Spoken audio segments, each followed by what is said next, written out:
नमस्कार दोस्तों, आज का डिक्टेशन लिखेंगे जिसकी गति होगी लगभग 80 शब्द प्रति मिनट। डिक्टेशन के दौरान कॉमा और पूर्ण विराम भी बोला जाएगा। उससे पूर्व इस डिक्टेशन से जुड़ी कुछ महत्वपूर्ण शब्दों के आउटलाइन आप लोग देख लें। विधानमंडलों, गंभीरता, विचार करना चाहिए, शर्मनाक घटनाओं, पुनरावृत्ति, थोड़े समय के लिए, निलंबित, आलोचना बढ़ती जा रही है, आम सहमति, प्रवृत्ति होती जा रही है।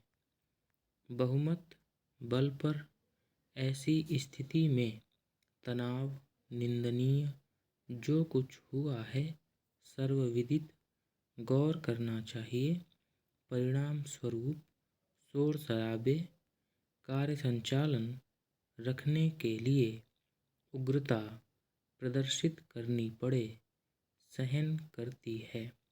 तमिलनाडु सत्तापक्ष, अन्नाद्रमुक, मारपीट, हाथापाई, संसदीय, शर्मनाक, चिंता का विषय, लोकतांत्रिक प्रणाली, एक दूसरे, असहिष्णुता, वातावरण, नहीं हो सकती, जनप्रतिनिधियों, खामियाजा भोगना पड़ता है, कई बार उग्र हो जाता है, हो हल्ला, हंगामा होता है, शालीनता, सद्व्यवहार, लांघ दिया है, पश्चिमी बंगाल, भरतृष्णा, जो कुछ इस घटना पर विचार होना चाहिए, कुसेवा, आखिरकार, बहस, मुजाहसे, फैसले किए जाएं, आम जनता, प्रचंड, सत्तारूढ़,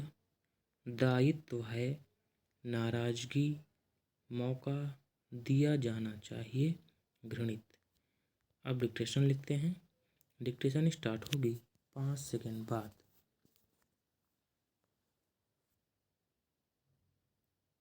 स्टार्ट।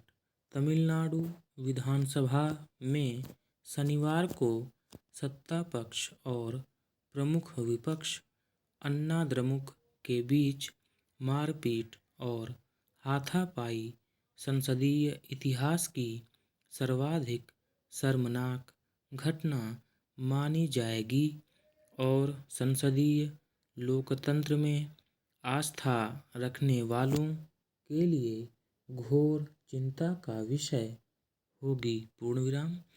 लोकतांत्रिक प्रणाली में सत्ता पक्ष और विपक्ष दोनों की ही भूमिका महत्वपूर्ण होती है और यदि दोनों में एक दूसरे के प्रति असहिष्णुता का वातावरण रहे तो फिर लोकतांत्रिक प्रणाली सफल नहीं हो सकती और जनता में जनप्रतिनिधियों के प्रति निष्ठा और आस्था समाप्त हो जाती है और पूरे देश को उसका खामियाजा भोगना पड़ता है। पूर्ण विराम। कई बार संसद और विधानसभाओं में वातावरण उग्र हो जाता है और हो हल्ला और हंगामा होता है, लेकिन जो कुछ तमिलनाडु विधानसभा में हुआ है, उसने शालीनता, सद्व्यवहार की सभी सीमाओं को लांघ दिया है। पूर्ण विराम।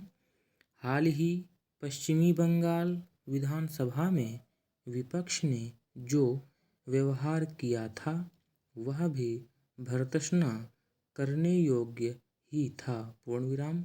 जो कुछ तमिलनाडु विधानसभा में हुआ है वह केवल तमिलनाडु की ही समस्या नहीं मानकर पूरे देश में इस घटना पर विचार होना चाहिए। पूर्ण विराम। संसद व विधानमंडलों के अध्यक्षों को इस मामले पर गंभीरता से विचार करना चाहिए और कुछ ऐसे निर्णय लेने चाहिए जिससे ऐसी शर्मनाक घटनाओं की पुनरावृत्ति न हो। पूर्ण विराम। कुछ सदस्यों को थोड़े समय के लिए सदन से निलंबित करने मात्र से ऐसी घटनाओं को रोका नहीं जा सकता। पूर्ण विराम। ऐसी घटनाओं को रोकने में सत्ता पक्ष की जिम्मेदारी अधिक है। पूर्ण विराम।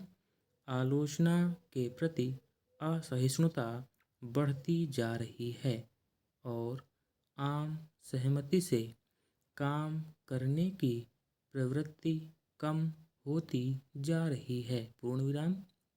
सत्ता पक्ष बहुमत के बल पर और नियमों की आड़ में विपक्ष की बात सुनने को ही तैयार नहीं होता, ऐसी स्थिति में तनाव बढ़ता रहता है और कभी कभी बहुत निंदनीय घटनाएं हो जाती हैं। पूर्ण विराम।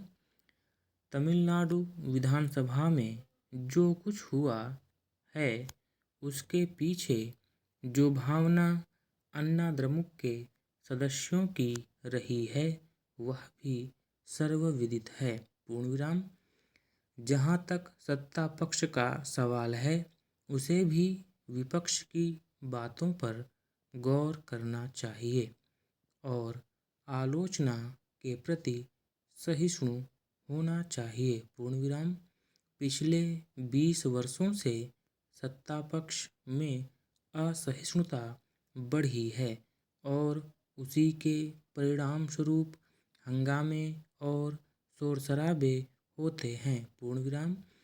यदि सहमति से कार्य संचालन हो तो कोई कारण नहीं कि विपक्ष को अपनी बात रखने के लिए उग्रता प्रदर्शित करनी पड़े। पूर्ण विराम। कोई भी राजनीतिक पार्टी यदि इस तरह के व्यवहार को सहन करती है तो वह लोकतंत्र की कुसेवा ही करती है। आखिरकार लोकतंत्र का अर्थ यही है कि बहस मुजाहसे से फैसले किए जाएं। पूर्ण विराम। यदि ऐसा वातावरण बनता है तो हालात सुधरेंगे और आम जनता में अपने प्रतिनिधियों के संबंध में निष्ठा और आस्था बढ़ेगी। पूर्ण विराम। किसी भी राजनीतिक पार्टी को चाहे कितने ही प्रचंड बहुमत से वह सत्तारूढ़ हो उसका भी दायित्व है कि वह विपक्ष को नाराजगी का मौका ना दे। पूर्ण विराम।